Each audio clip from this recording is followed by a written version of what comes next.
Kriti, and I'm the founder of Indian sustainable fashion label called Tula. When I started my journey in this industry about 15 years ago, I was just a wide-eyed kid with passion in my heart to design and create.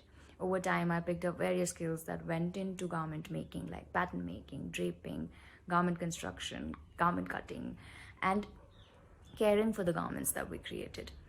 Very early on, we were taught that fashion or designing was about finding solutions, and something about designing for purpose and function stuck with me.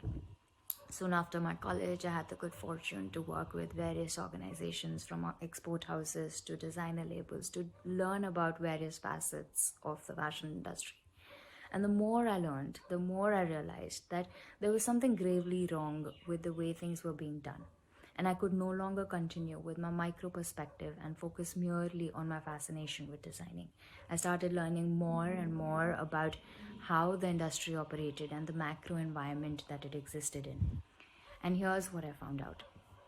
There was a time not very long ago that clothing was made locally. Everyone knew their local seamstresses and tailors who noted our measurements in their trusted notebooks. But globalization changed all of that. Fast fashion brands started creating in one country and designing in another country, and this distance made them indifferent to the way things were being done, who was making these clothes, and how they were being made. Their priority became how to produce clothing at the cheapest price possible. And when production costs came down and supply went up, there needed to be a demand for all these new clothes. Consumers had to come back to the stores, and that is when fashion started working systematically to create this demand, to make fashion seem disposable, which it's not, pushing consumers to buy more, pushing more sales from Cyber Mondays to Black Fridays. Buy not because you need another pair of clothing, buy because it's so cheap. Treat fashion as a therapy. Look good and you'll feel good. That doesn't sound so bad, you might say. Making trendy clothes affordable while creating employment around the world. While those have been the upsides of the fast fashion industry and the reason for its popularity, the implication of this system on this planet can no longer be ignored. And the conditions that the bottom line workers are working in today can no longer be ignored. Global consumers were shocked in 2013 when in Rana Plaza incident, more than 1,000 garment workers died as the factory collapsed. And that is just one such incident that made it to global news.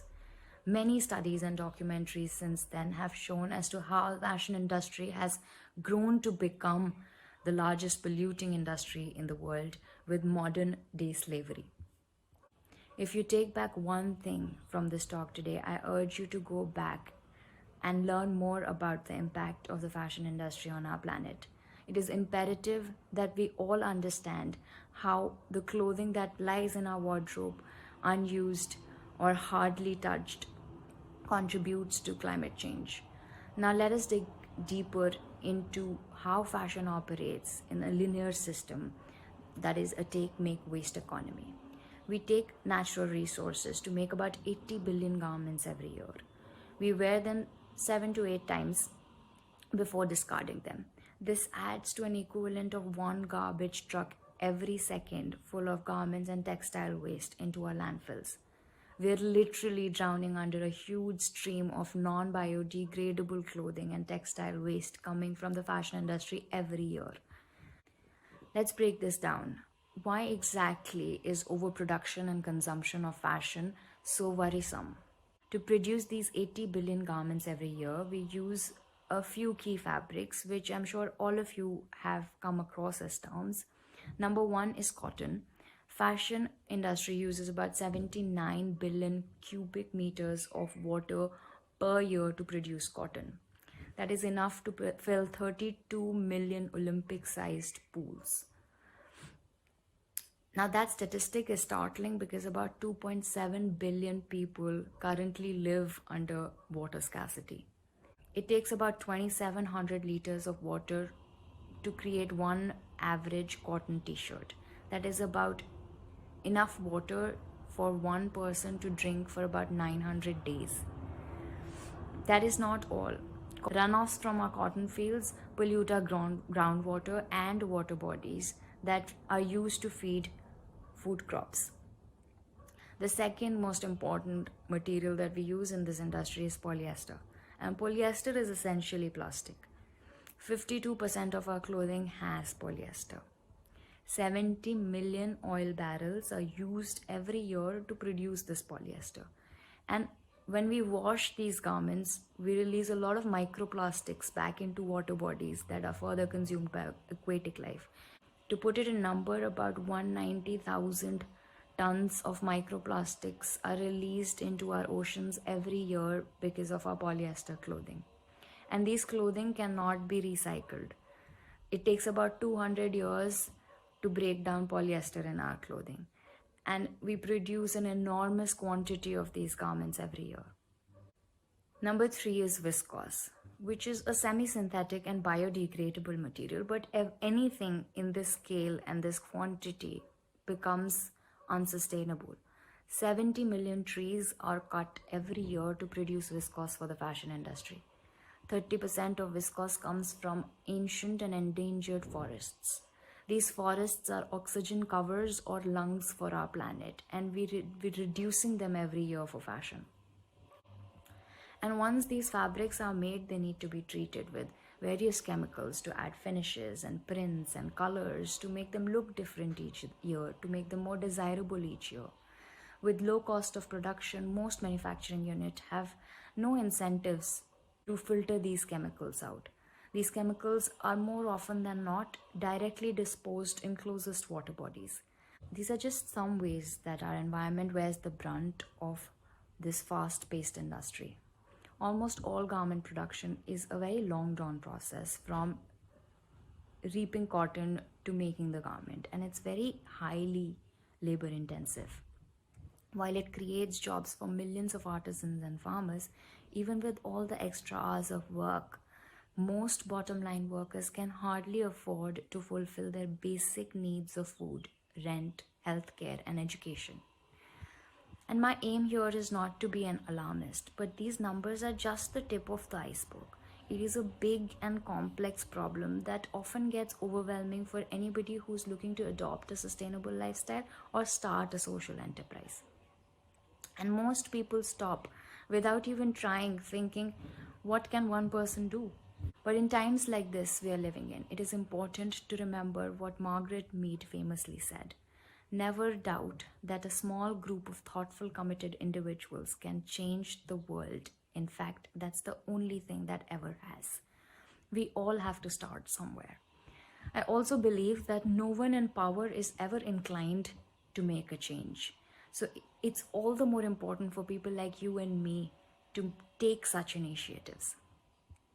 As I've worked with various organizations in the fashion industry and learned more about the problems plaguing us, I was very motivated to invest my time and energy into building a label that is tutelage, to find alternatives to the fast fashion industry. Over the years, I've come across many solution-oriented organizations that are working on tackling various problems in the industry, playing to their own unique strengths.